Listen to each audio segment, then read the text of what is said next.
So we're here at the PDC Invitational Fishing Tournament 2014 with Barry Hearn.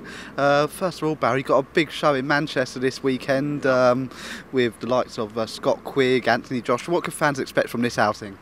Well, I think the fight of the night, I think Quigg's under a lot of pressure after Frampton's win to deliver big style, and the kid can fight, so I'm looking for an explosive performance from Scott Quigg.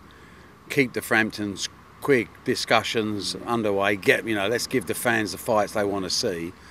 I think Sam Edgington and Denton Vassell is a great fight. I mean, you got the old champion against the young upstart, the Savages. He knows this is his big chance. What boxing's all about, taking that risk, if you like, roll the dice to get yourself on the main stage. Anthony Croller's in a half difficult fight, but I think Anthony's ready now. I know Eddie's working his socks off trying to get him a world title fight because the kid deserves it. He's improved beyond recognition over the last 12 months.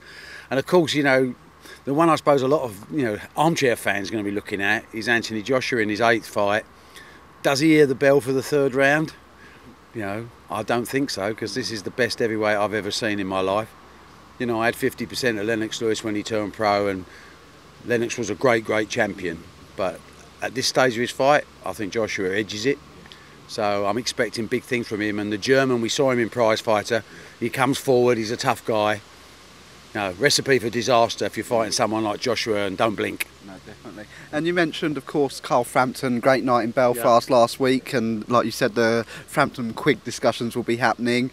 We've got a domestic fight in November, it is now, with Tony Bellew and Nathan Cleverly. Are we going to see a lot more of these domestic fights in 2015? Well, I hope so. I mean, the real purists, they always want to see the big world champions coming over, but in fairness, that's quite a small audience.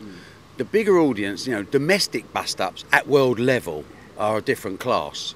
Bellew Cleverly is a hell of a fight, and just one I can't wait to see.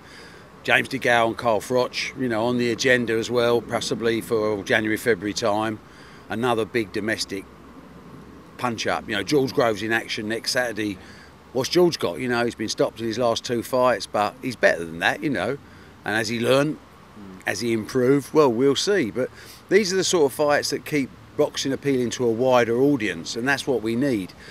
Frampton's big problem, without being political in any way, is just a handful of people are watching him on television. The kid sells out 16,000 seats. He's a big draw in Belfast, but the wider audience is on the bigger TV platforms, and somehow or the other, the only way these fighters can make life-changing money is to become a pay-per-view fighter. And to do that, you need big domestic fights in front of a sellout crowd, televised on Sky, who will promote the hell out of the fight and make you famous in the process. So, that's a fight which common sense says, if you leave politics out of boxing for once, common sense is they should get it together, And Quigg and Frampton, I think, whether it's in Manchester or Belfast, is a massive fight. And, they're knocking on the pay-per-view door. We've seen it with Froch, Carl's career has gone from a few £100,000 a fight to multi-millions. And the reason being because he's paid his price, he's established himself on the network, he's got the media giant that is Sky behind him, and then, it brings in a pay-per-view show if the opponent is the right opponent, George Groves was, for them to make the type of money that justifies this crazy life of being a professional boxer. Well, definitely. And in terms of Kell Brook, his show was supposed to be December, that's not happening now. Tony Bellew versus Nathan Cleverly was supposed to be on that card in Sheffield. It's now going to be in Liverpool. Do you think that gives Tony Bellew an advantage, or don't you reckon that's going to come into play? I think, like I've always said about these fighters going abroad, a boxing ring's a boxing ring. If you're good enough, you win. Cleverly is not going to be worried about going to Liverpool. He beat Tony there last time, so why should he? Is he a home advantage for? But you can make a case to say it could be an advantage on the one side. But on the other side, the expectation of a home favourite sometimes weighs heavily on the home fighter, and that responsibility sometimes can have a detrimental effect. I think, when you talk about big cards with those type of fights on, really, do you honestly expect Bellew Cleverly to go the distance? Because I don't. So home advantage counts for nothing. And in terms of Kell Brook, I understand he's back in the country now.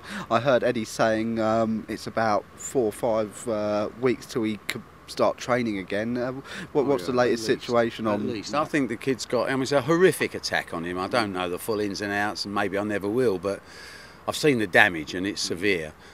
The good news from the doctor is they don't think it's going to be career threatening. That's the worry. You know, he won the world title looking like the world-class fighter he is. Perhaps he's got to look at his own lifestyle and things like that as to say, you know, what was he doing out late at night? He's a world champion. Tucked up in bed is a nice, safe place to be. But, hey, listen, we can't turn the clock back. I would think he's 3 months rehab and then start training. And, you know, my advice to him, to Eddie and anyone else who listen, especially Amir Khan, is, look, you know, you're not going to get Mayweather straight away. This is a huge Wembley sell-out show with massive pay-per-view. Let's just get it done. There's no need to argue about everything. Throw the money up in the air, take half each, and let's get it done and put a fight on that gives that buzz back to boxing, because Brook and Amir Khan is a real, I mean, it's the ultimate 50-50 fight. I like Brook, obviously, but Amir Khan's got millions of followers, and you know, you're going to sell out Wembley, possibly even bigger than Froch and Groves. No, definitely.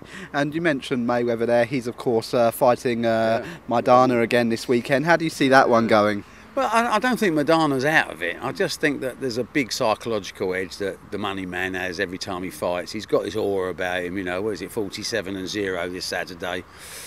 Hell of a reputation, hell of a fighter. You know, not the most, I still don't think he's the most exciting fighter to watch. Tactically, he's brilliant. He's a bit more exciting than, say, Rigondeaux, but, you know, styles make fights. Maidana will make the fight, and he will be all over Mayweather like a rash. One day, you get in your car, you turn the ignition on and you run out of petrol and you never knew. And one day, that will happen to Mayweather.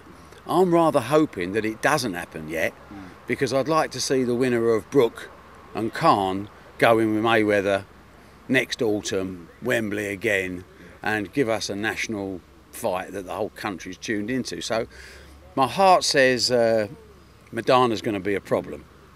My head says that Mayweather will go back to his boxing and box his ears off. But, you know, it's a great fight, and, you know, he's going to earn, what, $50-60 million out of the fight. So, hey, we're all in the wrong job. And I spoke to you last week in Tower Hill. We talked a little bit about tumble. Carl Froch in the final of that. Are you going to be watching that before the boxing tomorrow night? No, I'm going to Shanghai tomorrow. I can't watch the boxing either. I'm gutted. I'm absolutely gutted. But I have to go over for the Shanghai Masters. The snooker event finishes on Sunday. I have to be there on Sunday. So, well, you know, tumble is tumble. You know, I think Carl's enjoyed himself. He's got to the final. You know how competitive Carl Froch is. You know, he wants to win every argument, and you know he'd give it 100%. I'd rather see him in training and getting ready for a fight and doing this sort of thing post-retirement, not pre-retirement, because at his age there is a limited amount of time left, and you know, God puts on this earth to make the most out of every hour, and tumble is a bit of a distraction in my view, but I think Carl's enjoyed it. Best of luck to him in the final, and he'll be trying hard to win like he always does, but there's no judges, you know. Well, there are judges, yeah, there are judges, but you can't win by knockout in tumble, so maybe he's got a disadvantage. Oh, that's great, Barry. Thank you so much, and best of luck with the fishing. Thanks so much. Take care. Cheers, Barry. Bye.